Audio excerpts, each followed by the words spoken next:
नमस्कार दोस्तों, स्टडी 91 में आप सबका हार्दिक स्वागत अभिनंदन है। फटाफट जल्दी से सभी लोग लाइव आ जाइए। शानदार तरीके से शेयर और लाइक करना बिल्कुल नहीं भूलिएगा।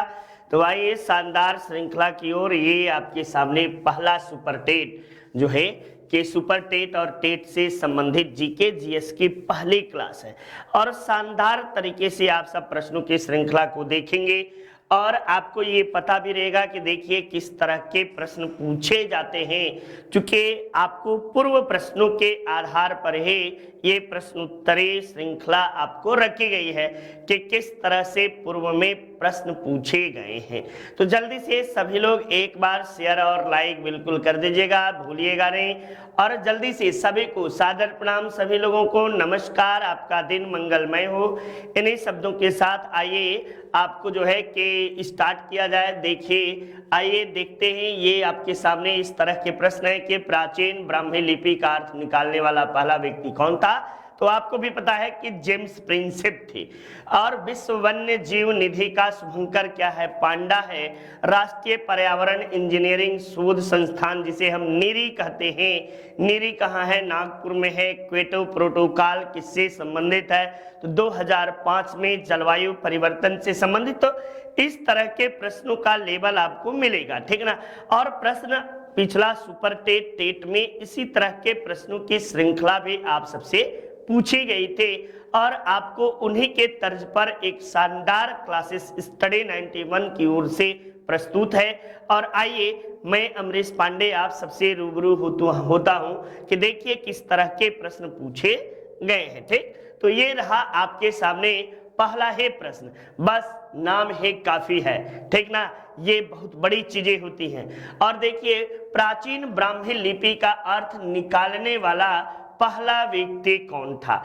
तो सर्वप्रथम तो आप सबको ये बिल्कुल अच्छे तरीके से पता होना चाहिए। चार्ल्स विल्किंसन कौन थे, मैक्स मूलर कौन थे, जेम्स प्रिंसेप कौन थे, सर विलियम जोन्स कौन थी। तो ऐसा कोई भी ऑप्शन 4 ऑप्शन है और पढ़ने वाले विद्यार्थियों को 4 के चारों ऑप्शन के विषय में जानना चाहिए। तो चार्ल्स विल्किंसन जिन्होंने श्रीमद् भगवत गीता का अनुवाद किया था, मैक्स मूलर जो कि आपको इन्होंने ही कहा था कि आर्य जो थे मध्य एशिया या एशियाई माइनर से आए थे, जेम्स प्रिंसेप महोदय ने ही सर्वप्रथम आपको ब्राह्मी लिपि के अभिलेखों को पढ़ा। और ये इन्होंने कब पढ़ा? तो 1837 ईस्वी में इन्होंने आपको जो है कि अशोक के अभिलेखों को पढ़ने वाले पहले व्यक्ति जेम्स प्रिंसेप महोदय थे। और विलियम जोन्स के द्वारा 1784 ईस्वी में एशियाटिक सोसाइटी ऑफ बंगाल के स्थापना लॉर्ड वारेन हेस्टिंग्स के कार्यकाल में किया जाता है। तो ये सारे चीजें, ये Asiatic Society of Bengal, Asiatic Society, ठीक ना, सोसाइटी ऑफ बंगाल, बंगाल के स्थापना किया जाता है। ये बातें हुई। चलिए नेक्स्ट अगले प्रश्न की ओर चलते हैं। दक्षिण भारत में हिंदी भाषा के क्षेत्र में किसने प्रचार प्रसार किया? पंडित जवाहरलाल नेहरू के द्वारा किया गया, या आपको पी.बी. नरसिम्हा राव के द्वारा किया गया, ये आपको राजगोपालाचारी के द्वारा, या C.N. अन्नादुरई के द्वारा किया गया? कौन से व्यक्ति थे जिन्होंने दक्षिण भारत में हिंदी का प्रचार प्रसार किया? तब आप जवाब दीजिएगा। वो थे चक्रवर्ती राजगोपालाचारी। इन्हें राजा जी के नाम से भी जानते हैं। क्या कहते हैं? राजा जी, ठीक ना, राजा जी। ये चक्रवर्ती राजगोपालाचारी थे और ये महान भारतीय स्वतंत्रता संग्राम सेनानी और कांग्रेस के वरिष्ठ नेताओं में से एक माने जाते थे। स्वतंत्र भारत के प्रथम और अंतिम भारतीय गवर्नर जनरल भी आपको चक्रवर्ती राजगोपालाचारी ही थे, ठीक ना। तो चलिए अगले प्रश्न की ओर चलते हैं। एकदम शानदार तरीके से आप सब एकदम इत्मीनान ढंग से प्रश्नों की श्रृंखला को देखिए और जवाब दीजिए। जल्दबाजी बिल्कुल मत करिए, प्रश्न को पढ़िए, समझिए, चीजों को देखिए, तब प्रश्नों का जवाब दीजिए और शानदार तरीके से लाइक और शेयर करना बिल्कुल नहीं भूलिएगा। जल्दी से फटाफट लाइक और शेयर करना भी शुरू कर दीजिए, ठीक ना, जो भी है। नेक्स्ट देखिए, भारत का सबसे पहला राष्ट्रीय अभयारण्य, अभयारण्य नहीं होता, हिंदी पढ़ रहे भाई, अभयारण्य कौन सा है? जिम कॉर्बेट, बांदीपुर अभयारण्य, ठीक ना, सब जगह अभयारण्य अशुद्ध लिखा हुआ है, अभयारण्य अभयारण्य, ठीक ना। तो मानस या डांफ वन्य जीव अभयारण्य, इनमें से कौन सा है? तब बताइएगा। भारत का पहला राष्ट्रीय अभयारण्य आपको जिम कॉर्बेट नेशनल पार्क राष्ट्रीय अभयारण्य है, और ये वर्तमान में कहाँ है? तो उत्तराखंड में है। पहले उत्तर प्रदेश के नाम, उत्तर प्रदेश में हुआ करता था, लेकिन 2000 में उत्तर प्रदेश से आपको जो है कि ये अलग हो गया। उसके पश्चात अलग राज्य के रूप में उत्तराखंड का गठन होता है। ये बातें हुई।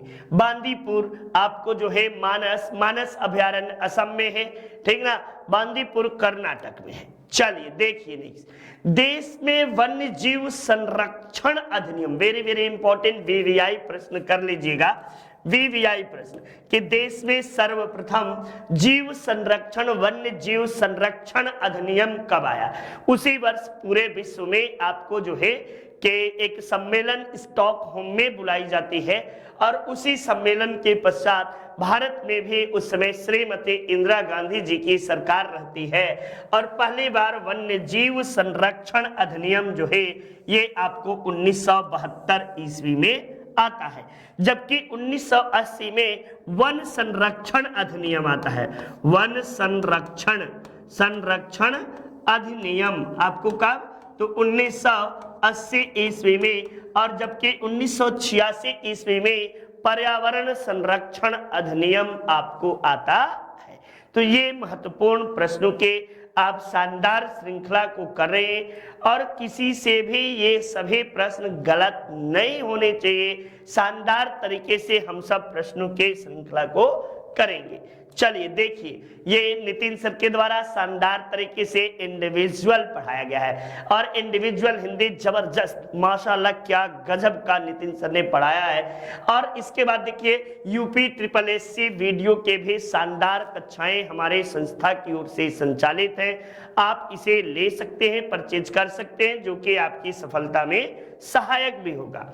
नेक्स्ट देखिए, अगले प्रश्न की ओर आइए हम लोग सुमिलित करते हैं। सुमिलित कीजिए, कान्हा राष्ट्रीय उद्यान, बांधवगढ़ राष्ट्रीय उद्यान, माधव राष्ट्रीय उद्यान, इंद्रावती राष्ट्रीय उद्यान, शिवपुरी, मांडला, बस्ता और शहडोल, यानी लगभग सभी के सभी आपको मध्य प्रदेश और छत्तीसगढ़ से संबंधित अभयारण्य है, और इन्हीं अभयारण्यों को आपको मिलाने की जरूरत है। तो देखिए, कान्हा राष्ट्रीय उद्यान मध्य प्रदेश के मांडला जिले में आपको है, जबकि बांधवगढ़ राष्ट्रीय उद्यान मध्य प्रदेश के शहडोल जिले में है, और माधव राष्ट्रीय उद्यान जो है ये शिवपुरी में है, और इंद्रावती बस्तर जिले में, बस्ता नहीं बस्तर, ठीक ना, बस्तर छत्तीसगढ़, बस्तर जिले में आपको है। तो इस तरह से आप देखोगे कि दो के बाद चार के बाद एक के बाद 3, 2 4 1 3, 2 4 1 3, ऑप्शन संख्या 2 इज योर राइट आंसर होगा। 2 जो है ये शानदार आपको श्रृंखला आप सबके लिए दी जा रही है, और बिल्कुल एक भी प्रश्न आप सब गलत नहीं करिएगा, ठीक ना। परीक्षा में मैं बार बार कहता हूं कि गलतियां हुई तो आप बाहर हुए। नेक्स्ट देखिए, डाप्सन इकाई का प्रयोग किया जाता है किसके लिए? मोटाई के मापने के लिए, हीरे की मोटाई मापने के लिए, या ओजोन परत की मोटाई मापने के लिए, या शोर का मतलब आवाज के मापने के लिए। तब डाप्सन का प्रयोग जो है ये ओजोन परत की मोटाई को मापने के लिए डाप्सन का प्रयोग किया जाता है। एकदम शानदार तरीके से आप सब में से कुछ लोगों का जबरदस्त जवाब भी आ रहा है, एकदम बिल्कुल सही जवाब आप लोग दे रहे हैं। ओजोन परत की मोटाई को मापने के लिए डाप्सन नामक इकाई का प्रयोग किया जाता है। अच्छा, आपसे पूछा जाए ओजोन परत कहाँ है, तब बताएगा समताप मंडल में। कहां पाया जाता है? समताप मंडल में आपको ओजोन परत पाया जाता है। ओजोन परत में छिद्र होने का कारण क्या है? तो CFC क्लोरोफ्लोरोकार्बन नामक गैस के कारण ओजोन परत में छिद्र हो जाता है। ठीक ना, ये बहुत बड़ा जिम्मेदारी है। और CFC जिम्मेदार कहां से निकलता है? तो फ्रिज और AC से निकलने वाला जो आपको धुआं होता है, जब फ्योन नामक गैस जो निकलती है, वही आपको वायुमंडल में CFC के रूप में क्लोरोफ्लोरोकार्बन के रूप में परिवर्तित हो जाती है। और इससे आपको जो है कि छिद्र होने से त्वचा कैंसर नामक बीमारी बहुत ही बड़ी घातक होती है। नेक्स्ट देखिए, स्वचालित वाहन निर्वातक का सबसे अविषालु धातु कौन सा है? क्या गजब का प्रश्न है। VVI प्रश्न लगाइए भाई, VVI प्रश्न। इस तरह के प्रश्न जल्दी आपको परीक्षाओं में मिलते नहीं है, लेकिन आ गए तो आपकी खटिया भी खड़ी हो जाएगी। ठीक ना, तो देखिए, स्वचालित वाहन निर्वातक का सबसे अविषालु धातु प्रदूषक कौन होता है? जल्दी से बताइए, जल्दी से। आपको कॉपर होता है, लेड होता है, कैडमियम होती है, या मरकरी होता है? कौन सा होता है? ये प्रश्न एकदम शानदार तरीके से आप सबका जवाब देखने के लिए आतुर हूं। जल्दी से जवाब दीजिए भाई, जल्दी जल्दी, फटाफट जल्दी से जवाब दीजिए। नहीं भाई, गलत गलत गलत गलत गलत जवाब दे रहे हैं कुछ लोग, एकदम बिल्कुल। कुछ लोगों का जवाब सही आ रहा है। और लेड जो उन्होंने, जो विद्यार्थी लेड बता रहे हैं, लेड जवाब उनका बिल्कुल सही माना जाएगा। लेड जो है ये बिल्कुल सही है।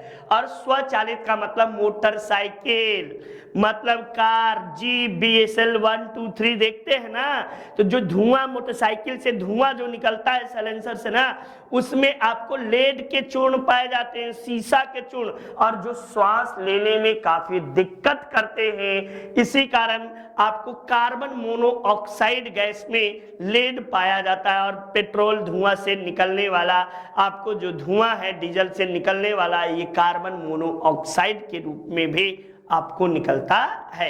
एक विषैली गैस है, ठीक ना, जहरीली। नेक्स्ट देखिए, धुएं से आंखों में जलन पैदा करने वाला होता है, क्या होता है भाई? सल्फर डाइऑक्साइड होता है, या पर ऑक्सी एसिटिलीन नाइट्रेट होता है जिसे PAN पैन कहते हैं, या ओजोन होता है, या नाइट्रिक ऑक्साइड होता है। इनमें से किसके कारण आपको जो है कि होता है? जल्दी से, तब आंखों में जलन के लिए नाइट्रिक ऑक्साइड होता है। क्या होता है? नाइट्रिक ऑक्साइड जो है ये आंखों में जलन के लिए उत्तरदायी होता है। देखते होंगे, गाड़ी से चलते होंगे, कभी कभी एकाएक आपको जो है कि कुछ चीजें, जहर जैसी चीजें आंखों में आती हैं और आंख से आंसू और दिखना ही बंद हो जाता है। तो उसके लिए जिम्मेदार कौन होता है? नाइट्रिक ऑक्साइड के कारण है आपको जो है आंखों में जलन हो जाता है।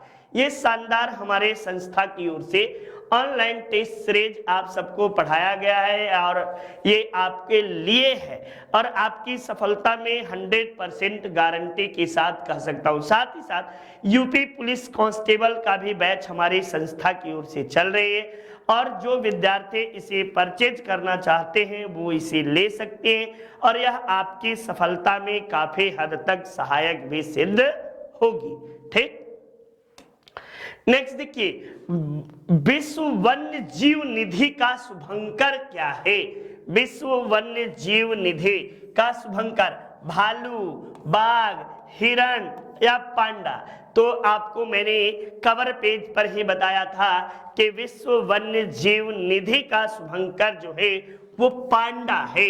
और ये पांडा सबसे अधिक कहां पाए जाते हैं? चीन में सबसे अधिक पांडों की संख्या जो है ये चीन में सबसे अधिक पाए जाते हैं। ठीक ना, ये चीन में सबसे अधिक पाए जाते हैं। नेक्स्ट देखिए, राष्ट्रीय पर्यावरण इंजीनियरिंग शोध संस्थान, वेरी वेरी इंपॉर्टेंट, VVI ये कई बार पूछा गया है। ठीक ना, जिसे हम नीरी कहते हैं, इसे नीरी, ठीक ना, National Environmental Engineering Research Organisation या इंस्टीट्यूट, ऑर्गेनाइजेशन मत कहिए, इंस्टीट्यूट निरी कहते हैं। और ये निरी की स्थापना जो है नागपुर में की गई है। इसका मुख्यालय नागपुर में स्थित है। कहाँ? नागपुर में निरी का मुख्यालय आपको जो है ये नागपुर में स्थित है। चलिए नेक्स्ट इंपॉर्टेंट प्रश्न की ओर, एकदम शानदार प्रश्नों की श्रृंखला है। वही प्रश्न है जो परीक्षाओं में आप सबसे ज्यादा से ज्यादा बार पूछे गए हैं, ठीक ना। और प्रश्न मैं ये कहता हूं कि यदि आप प्रश्नों का रिवीजन कर लीजिए तो प्रश्न वनडे में आपसे गलतियां होना मुश्किल ही नहीं, नामुमकिन भी है, ठीक ना। गलती नहीं होगी ये गारंटी है मेरी, प्रैक्टिस आप यदि साथ साथ करते हैं तो। क्योटो प्रोटोकॉल संबंधित है किससे? जलवायु प्रदूषण से, या आपको जलवायु परिवर्तन से, ओजोन क्षरण से, या शांति से। तब शांति को तो ऐसे ही शांति दे दीजिए कि शांति साहब आपसे कोई लेना देना नहीं है। वायु प्रदूषण के लिए ऐसा कोई कानून नहीं है भी। अब बचे ओजोन क्षरण आपको, और जलवायु परिवर्तन, दो बचे। तो ओजोन क्षरण जो है मॉन्ट्रियल प्रोटोकॉल जो है, मॉन्ट्रियल प्रोटोकॉल ये ओजोन क्षरण से संबंधित है। जबकि आप सबको पता होना चाहिए जलवायु परिवर्तन जिसे हम क्योटो प्रोटोकॉल कहते हैं, ये क्योटो प्रोटोकॉल जो है 2005 ईस्वी में जापान के शहर क्योटो में यह संधि की गई, और यह संधि जलवायु परिवर्तन से संबंधित था, ठीक, जलवायु परिवर्तन से संबंधित। नेक्स्ट देख भाई, भारतीय संविधान सभा के संघीय संघ शक्ति समिति या संघीय शक्ति समिति के आपको अध्यक्ष कौन थे? यानी ये संविधान सभा से प्रश्न पूछा गया है। वैसे संविधान सभा का गठन कितने तारीख को किया गया था? तो 9 दिसंबर 1946 ईस्वी को संविधान सभा का गठन किया गया था। और जिसके प्रथम अध्यक्ष जो थे सच्चिदानंद, आपको जो थे सच्चिदानंद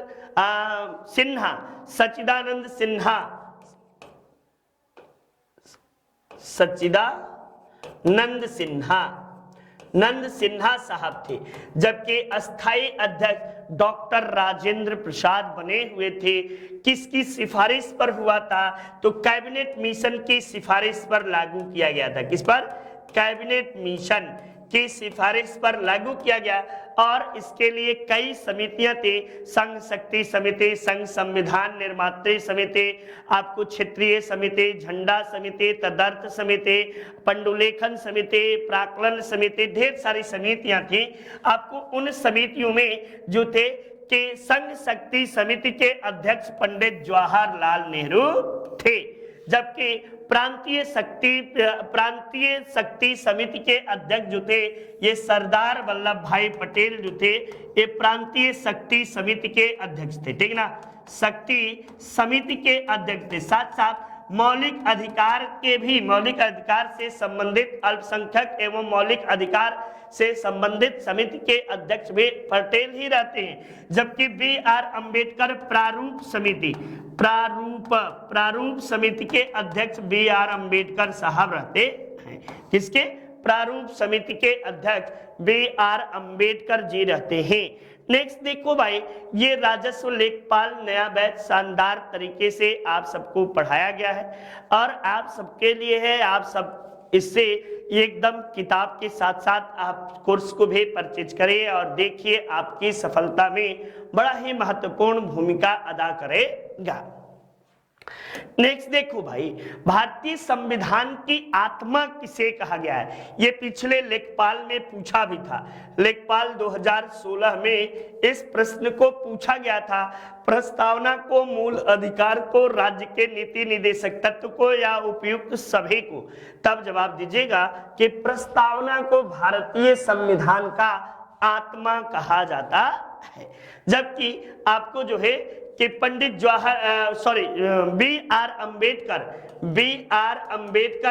अम्बेडकर साहब ने आपको जो है ये आपको मौलिक अधिकार को या मूलाधिकार को जो है संविधान के आत्मा कहा, जबकि तेज बहादुर सप्रू समिति के द्वारा आपको जो है कि राज्य के नीति निदेशक तत्व समिति का गठन किया गया, और ग्रीनविल महोदय ने ऑस्टिन ग्रीनविल के द्वारा राज्य के नीति निदेशक तत्व को संविधान के आत्मा कहा गया। ठीक ना, तो ये बातें हैं। नेक्स्ट देख भैया, अगले प्रश्न में भारत में सर्वाधिक मैग्नीज उत्पादन करने वाले जिले कौन कौन से हैं? ये बंगाल एवं तमिलनाडु। जिला भैया पूछा है, जिले हैं, राज्य पूछो भाई। ये जिला गलत लिखे हो, ये राज्य दिए हो राज्य और पूछ रहे हो जिला। गजब का बात है भाई, गजब है, गजब टाइप किए हैं बच्चे सब हमारे। ठीक ना, ये आपको बंगाल, तमिलनाडु, कर्नाटक, झारखंड, मध्य प्रदेश, महाराष्ट्र या आंध्र प्रदेश, महाराष्ट्र। इस प्रश्न में जल्दी से आप सबके लिए जल्दी से फटाफट जल्दी से जवाब दीजिए भाई, जल्दी से। ठीक ना, तब आप बताइएगा कि इसके लिए मध्य प्रदेश और महाराष्ट्र जो है ये आपको सबसे अधिक मैग्नीज के उत्पादन में मध्य प्रदेश और महाराष्ट्र का स्थान आता है क्रमशः। ठीक ना, भारत में सर्वाधिक आपको मैग्नीज का उत्पादन मध्य प्रदेश और महाराष्ट्र के द्वारा किया जाता है। ठीक, तो ये प्रश्न गलत नहीं होना चाहिए। नेक्स्ट अगले प्रश्न की ओर, अश्व अक्षांशों से विषुवत रेखा की ओर चलने वाली पवनों को क्या कहते हैं? अश्व अक्षांश कहते किसको है? तो 0 डिग्री से 5 डिग्री उत्तर और दक्षिण के बीच अश्व अक्षांश पाए जाते हैं, और इन अक्षांशों के से विषुवत रेखा, जैसे ये देखो ये डायग्राम है। ठीक ना, ये आपको ये दोनों हैं 5 डिग्री 5 डिग्री कर लो, इससे इसकी ओर जो है या इसकी ओर चलने वाले रेखा हवाओं को क्या कहते हैं? पछुआ पवन कहते हैं, व्यापारिक पवन, मानसून पवन या समुद्री पवन के नाम से आपको जानते हैं। तो अक्षांशों से आपको विषुवत रेखा की ओर जो हवाएं चलती हैं इन्हें हम लोग व्यापारिक पवनें कहते हैं। क्या कहते हैं? व्यापारिक पवनों के नाम से जाना जाता है। नेक्स्ट अगले प्रश्न में आइए, रॉकी पर्वत के पूर्वी ढाल पर उतरने वाली हवा को संयुक्त राज्य अमेरिका में और कनाडा में किस नाम से जाना जाता है? सिरोको, चिनूक, खामसेन या हरिकेन, किस नाम से आपको इन्हें जाना जाता है? तब आपको याद होना चाहिए कि भारत में अमेरिका एक तो जो है क्या भेजा है, एक हेलीकॉप्टर भेजा है। हेलीकॉप्टर मत के लड़ाकू विमान, ठीक ना, जिसका नाम चिनूक है। और यही चिनूक हवा जो है चिनूक हवा बहुत ठंडी और बहुत तेज रफ्तार से चलती है। उसी तरह आपको जो है ये कहा तो रॉकी पर्वत के पूर्वी ढाल पर आपको चलने वाले तेज और ठंडी हवा को क्या कहते हैं? तो इसे चिनूक के नाम से जाना जाता है। नेक्स्ट, ये नितिन सर के द्वारा जबरदस्त शानदार तरीके से हैंड रिटन नोट्स है और आप इसे परचेज कर सकते हैं। आपके लिए ये बड़ा ही महत्वपूर्ण रोल अदा करेगा, ठीक ना, और आपकी सफलता में ये बहुत सहायक भी होगा। नेक्स्ट देखिए, ये आपको प्रमुख ग्रंथ है और इनके मिलान करने के लिए आपको दिया गया है। भवभूति, ये मालती माधव भवभूति के द्वारा आपको मृक्ष कटकम शुद्रक के द्वारा लिखा गया। विशाख दत्त ने मुद्रा राक्षस लिखा। कालिदास ने विक्रमो वर्ष्यम लिखा, वर्ष्यम, ठीक ना, और भवभूति ने उत्तर रामचरित या आपको महावीर चरितम नामक ग्रंथ की भी रचना भवभूति के द्वारा किया गया। तो इस तरह 1, 2 और 3 ये बिल्कुल आपके लिए सही आंसर है और सही तरीके से आप सब जवाब भी दीजिएगा, देखिएगा, ठीक ना। नेक्स्ट देखिए, अगले प्रश्न में आपको सती प्रथा का प्रथम अभिलेखीय साक्ष्य कहां से प्राप्त होता है? एरन अभिलेख से, जूनागढ़ अभिलेख से, मंदसौर अभिलेख से या सांची के अभिलेख से? तब बताएगा कि यह आपको जो है कहां से? एरन अभिलेख से प्राप्त होता है। और एरन अभिलेख जो है ये कोई और नहीं, भानगुप्त के एरन अभिलेख से आपको जो है भानगुप्त के एरन अभिलेख के अभिलेख जो है ये भानुगुप्त का एरन अभिलेख है, इसी में हुणों का आक्रमण होता है और इसका मित्र जो था इसका मित्र हुणों से युद्ध करता हुआ मारा जाता है, ऐसी जानकारी भानुगुप्त के एरन अभिलेख में मिलता है। और मित्र का नाम गोपराज रहता है, ठीक ना, गोपराज। और उसके मृत्यु के बाद उसके विधवा पत्नी जो है अपने पति के साथ है आपको सती हो जाती है। देखिए एलोरा के कैलाश मंदिर का वेरी वेरी इंपॉर्टेंट, पिछला पेपर में सुपर टेट में मामल्लपुरम पूछा था, ठीक ना। यहाँ पे मैंने आपको एलोरा का कैलाश मंदिर पूछा हूं, ये वीवीआई प्रश्न कर ले दिएगा आप, ठीक ना, वीवीआई प्रश्न। एलोरा के कैलाश मंदिर का निर्माण जो है ये किसके द्वारा कराया गया था? तब आप बताइएगा एलोरा के कैलाश मंदिर का निर्माण राष्ट्रकूटों के द्वारा करवाया गया था और राष्ट्रकूट शासक कृष्ण प्रथम के द्वारा आपको जो है एलोरा में भगवान शिव के मंदिर का निर्माण, कैलाश मंदिर का निर्माण करवाया जाता है, ठीक। अब यहीं पे राष्ट्रकूट वंश का संस्थापक दंती दुर्ग था, इसके द्वारा हिरण्यगर्भ अभिषेक कराया जाता है। तो बहुत ढेर सारे प्रश्न इस तरह के आपको परीक्षाओं में बनते हैं, ठीक। चलिए अगले प्रश्न की ओर चलते। निम्न को सही सुमिलित करिए। अब एक तरफ से पीठ दिया हुआ है, दूसरे तरफ से मिलान करने के लिए सिंगेरी पीठ जो है ये बिल्कुल आपको कर्नाटक में ही है और गोवर्धन पीठ आपको जो है ये पुरी में, गोवर्धन पीठ आपको पुरी में स्थित है, ठीक ना। और इसके साथ साथ ज्योतिर्पीठ बद्रीनाथ में है और शारदा पीठ द्वारिका नाथ में है। तो इस तरह से 1, 2 और 3 बिल्कुल सही जवाब हुए।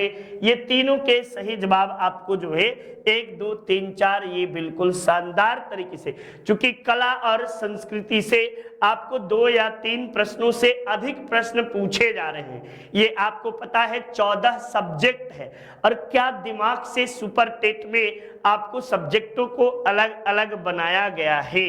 नेक्स्ट देखिए, ये आपको मैथ के बिग बॉस मिस्टर आपको प्रवीण सर, इनके द्वारा जबरदस्त तरीके से मैथ पढ़ाया गया है और आप इसे परचेज कर सकते हैं, जो कि आपके सफलता में सहायक भी होगा, ठीक। नेक्स्ट देखिए अगला प्रश्न देखिए, 2 या 2 से अधिक प्रोसेसर द्वारा 2 या अधिक प्रोसेसर द्वारा 2 या अधिक प्रोग्राम का एक साथ प्रोसेसिंग कहलाता है। ये कंप्यूटर से, चूंकि 5 प्रश्न 4 से 5 प्रश्न कंप्यूटर से आपको पूछे जाने हैं, तब इसे क्या कहेंगे? मल्टी प्रोग्रामिंग कहेंगे, मल्टीटास्किंग कहेंगे, मल्टी शेयरिंग कहेंगे या मल्टी प्रोसेसिंग कहेंगे। इसे किस नाम से हम लोग कहेंगे? तब बताइएगा कि जब 2 या 2 से अधिक प्रोसेसर जो काम करते हैं वो अधिक प्रोग्राम को एक साथ काम करेंगे, तब एक साथ करेंगे तो क्या करेंगे? शेयर करेंगे भाई। इसको क्या कहेंगे? मल्टी प्रोसेसिंग कहेंगे, मल्टी प्रोसेस करेंगे, प्रोग्राम को प्रोसेस करेंगे, शेयर नहीं। मल्टी प्रोसेसिंग के नाम से इसे जाना जाता है। नेक्स्ट अगले प्रश्न को देखिए, ये सूचनाओं का वह समूह जो एक कंप्यूटर को निर्देशित करता है क्या कहलाता है? ये भी वेरी वेरी सामान्य सा प्रश्न है और इन प्रश्नों में कभी भी चूक नहीं होनी चाहिए आप सबके द्वारा, ठीक ना। तब आप इसे क्या बोलेंगे? नेटवर्क बोलेंगे, मेमोरी बोलेंगे, वेब ब्राउजर बोलेंगे या प्रोग्राम बोलेंगे? क्या बोलेंगे इसे? जल्दी से फटाफट आप सब जवाब दीजिए, जल्दी से बच्चा, जल्दी जल्दी। एकदम नहीं भैया, नहीं आप सब गलत। इसीलिए मैं ब्लैक बोर्ड की ओर ही पढ़ाना चाहता हूं, देखना नहीं चाहता, क्योंकि कॉमन प्रश्नों को आप सब गलत करके बड़ा आत्मा को कष्ट देते हैं, दुख पहुंचा देते हैं। भाई ऐसा दुख ना पहुंचाओ बाबू, ठीक ना। ये क्या ऐसी बातें हो जाती हैं। तो ये देखो, तो ये आपको ऐसी चीजों को क्या कहते हैं? सूचनाओं का वह समूह जो एक कंप्यूटर को निर्देश करता है कहलाता है प्रोग्राम कहलाता है। क्या करेगा? प्रोग्राम कहलाता है, ठीक ना। ये महत्वपूर्ण बातें हुई। नेक्स्ट देखिए, हाई लेवल लैंग्वेज में लिखा गया प्रोग्राम कहलाता है। सोर्स कोड कहलाता है, ऑब्जेक्ट कोड कहलाता है, मशीन कोड कहलाता है या असेंबल कोड कहलाता है, ये आपको क्या कहलाएगा? तब हाई लेवल लैंग्वेज को लिखा गया प्रोग्राम क्या कहलाता है? तब बताएगा इसे सोर्स कोड के नाम से जाना जाता है। क्या कहते हैं? सोर्स कोड के नाम से इसे हम सब जानते हैं। चलिए अगले प्रश्न के श्रृंखला को देखते हैं। ये रहा वित्तीय वर्ष 2022-23 के बजट के अनुसार सरकार की आय का कुल कितना प्रतिशत इनकम टैक्स के द्वारा आता है?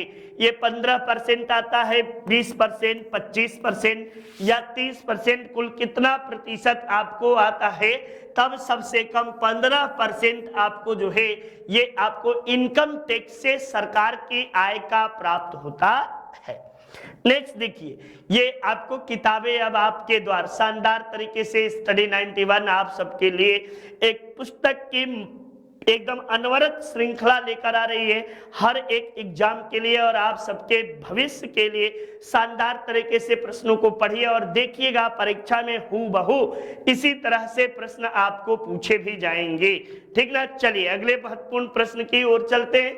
ये रहा वित्तीय वर्ष 2022-23 के बजट के अनुसार नेशनल हेल्थ मिशन पर आपको कितने करोड़ खर्च करने का फैसला किया गया है? आपको जो है कि 37,800, 36,800, 35,000 या 39,000 करोड़ रुपए खर्च करने का प्रावधान किया गया है। तब आप बताइएगा कि इस पर आपको जो है कि 37,800 करोड़ रुपए खर्च करने का प्रावधान किया गया है, ठीक ना। 37,800 करोड़ रुपए खर्च करने का भारत सरकार ने सरकार ने प्रावधान किया है।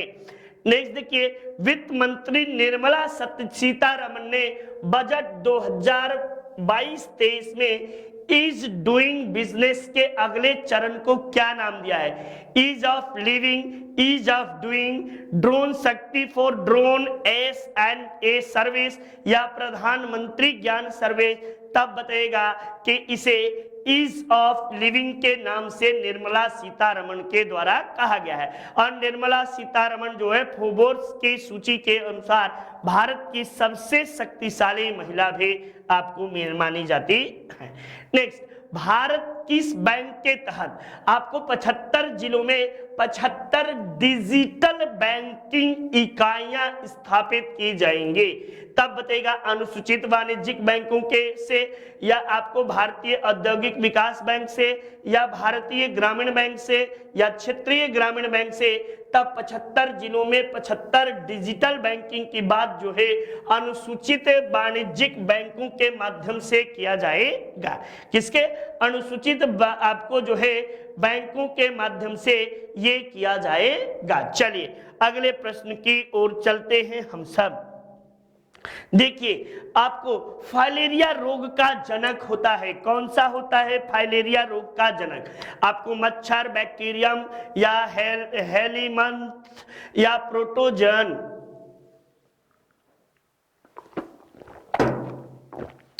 तब क्या जवाब देंगे? फाइलेरिया रोग का जनक क्या होता है? तो हेलीमिंथ। हेलीमिंथ जो होते हैं यही फाइलेरिया रोग के जनक होता है, ठीक ना। हेलीमिंथ ये फाइलेरिया रोग का जनक माना जाता है।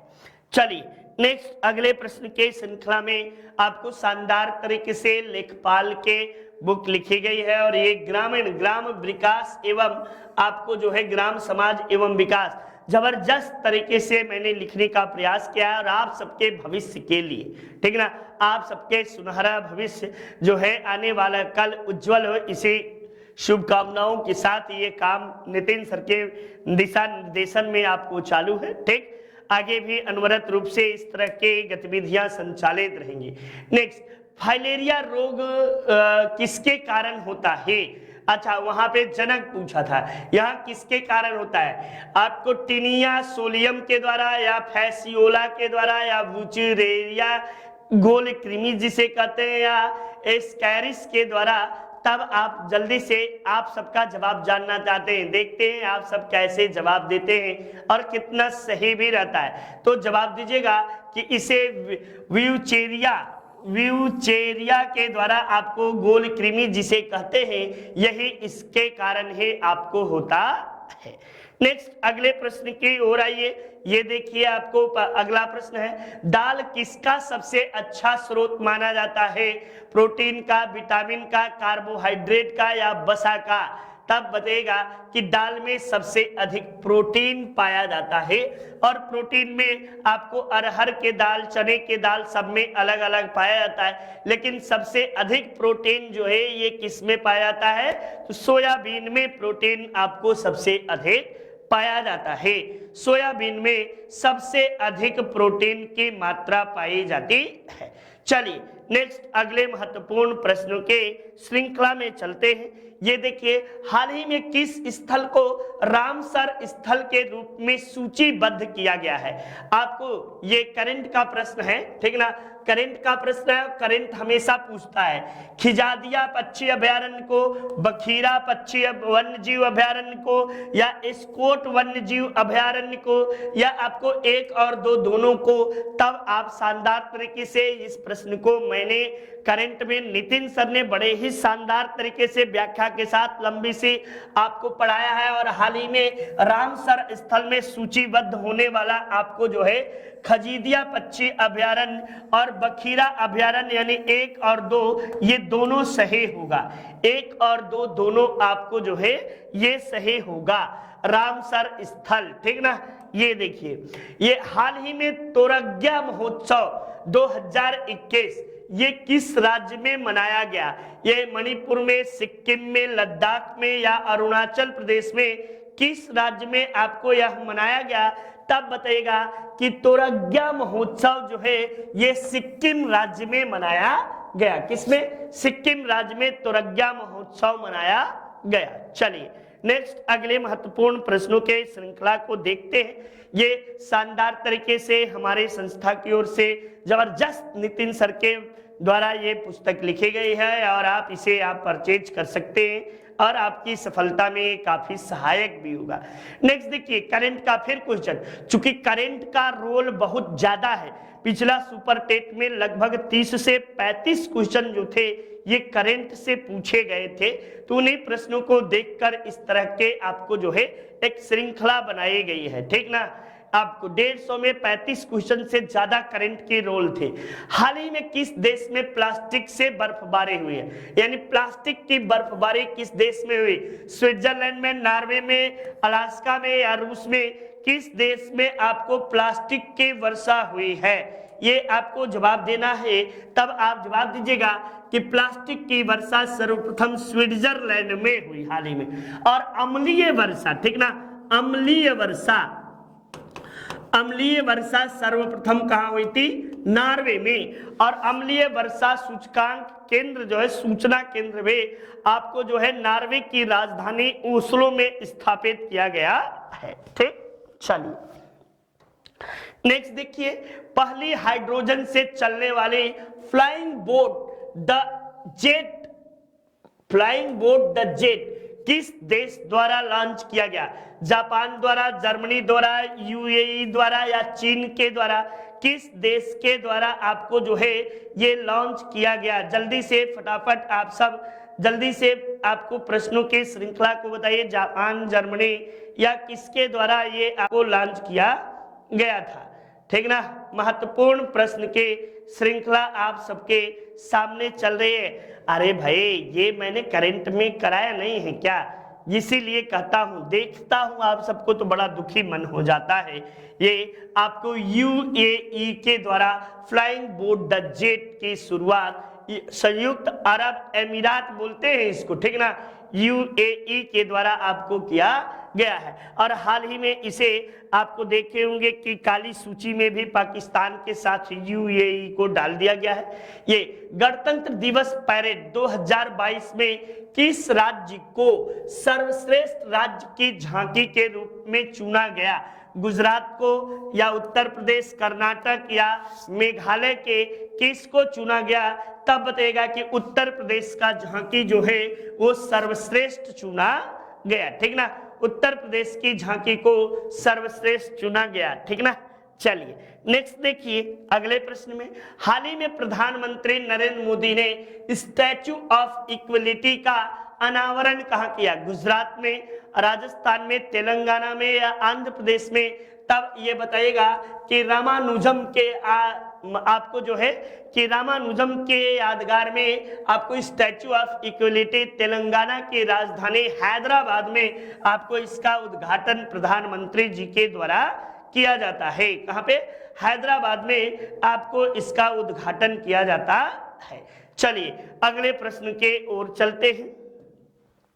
ये रहा लेखपाल शानदार महत्वपूर्ण प्रश्नों के श्रृंखला, सामान्य ज्ञान से संबंधित आप प्रश्न देखोगे, रिपीट प्रश्न आपको नहीं मिलेंगे जल्दी। तो आइए ये परचेज करिए और देखिए अपनी सफलता के ओर कितना आपने कदम बढ़ाया है।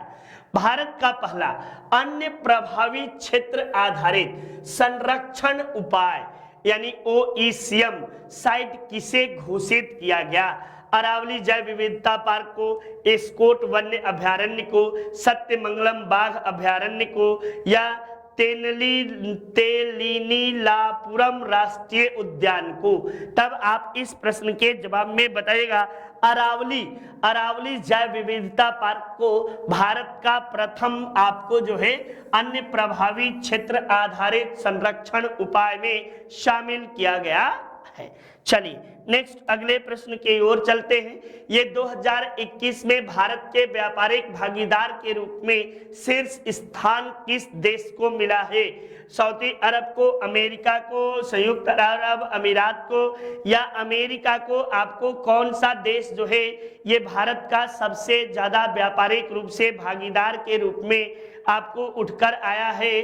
तब इस प्रश्न का आप लोग जवाब दीजिएगा कि ये आपको जल्दी से जवाब दीजिए भाई, जवाब आप सबका चाहिए, ठीक ना। आप सबका जवाब चाहिए जल्दी से। ये आपको तब सबसे बड़ा भागीदार भाई, इस वर्ष का सबसे बड़ा भागीदार अमेरिका है। संयुक्त राज्य अमेरिका सबसे बड़ा भागीदार है। इसके बाद दूसरे नंबर पे आपको सेकेंड नंबर पे चीन है और तीसरे नंबर पर आपको जो है कि वह अमीरात है थर्ड नंबर पर, और चौथे नंबर पर आपको कौन है? तो सऊदी अरब जो है ये फोर्थ नंबर पर आपको आता है, ठीक ना। 1 2 3 4 सब बातें आप लोग याद कर लीजिएगा कि भारत के व्यापार भागीदार में पहले पे USA, दूसरे पे चीन, तीसरे पे आपको जो है UAE और चौथे पे सऊदी अरब है। नेक्स्ट, दुनिया के तीसरे सबसे बड़े क्रिकेट स्टेडियम की आधारशिला कहां रखी गई है? तब बताएगा कि भारत के राजस्थान में आपको तीसरे सबसे बड़े आधारशिला रखी गई। वैसे दुनिया का सबसे बड़ा क्रिकेट स्टेडियम 1,32,000 आपको दर्शक के साथ जो है ये भी भारत में है, और आपको जो है मोदी स्टेडियम अहमदाबाद में नरेंद्र मोदी के नाम पर जो स्टेडियम है ये सबसे बड़ा है। वहीं आपको दूसरा सबसे बड़ा स्टेडियम ऑस्ट्रेलिया में है, ठीक ना, मेलबर्न स्टेडियम।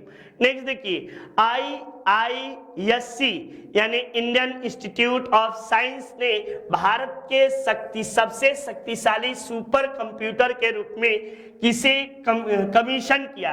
आपको CDC 6600 या परम सिद्धि या सिमुलेटर टूलकिट या परम प्रवेगा? तो भारत का सबसे तेज कंप्यूटर जो है ये आपको कौन है? परम प्रवेगा भारत का सबसे तेज चलने वाला कंप्यूटर है। कौन? परम प्रवेगा। नेक्स्ट देखिए, ये पौधों के किस भाग को केसर के रूप में इस्तेमाल किया जाता है? तब बाह्य दल का, पंखुड़ी, पुंकेसर या वर्तिका तथा वर्तिकाग्र का इस्तेमाल किया जाता है। तब बताइएगा कि पुंकेसर का इस्तेमाल जो है ये आपको पौधों के किस भाग को केसर के रूप में, तो पुंकेसर का इस्तेमाल जो है, पुंकेसर का इस्तेमाल केसर के रूप में किया जाता है। तो ये मैथमेटिक्स शानदार आपको हमारे जो है कि उमेश सर के द्वारा लिखा गया है और जबरदस्त तरीके से उन्होंने व्याख्या की है। आप सबको बड़े ही आसानी से चीजें समझ में आएंगी। तो इस तरह महत्वपूर्ण प्रश्नों की श्रृंखला समाप्त हुई। नमस्कार, आपका दिन मंगलमय हो। आप आराम से एकदम जबरदस्त तरीके से अपने प्रश्नों को करिए। आपको जो है कि जब सुबह उठिए तो फिर तरोताजा होकर महसूस करिए। ये प्रश्न एकदम शानदार तरीके से आपके अंदर के जमीर को झकझोर दिया होगा कि क्या सच में इस तरह के प्रश्न परीक्षाओं में पूछे जाएंगे। हाँ जी, बिल्कुल इसी तरह के प्रश्न परीक्षाओं में पूछे जाएंगे। ठीक, तो इन्हीं के साथ जय हिंद, जय भारत, आपका दिन मंगलमय हो, इन्हीं शब्दों के साथ।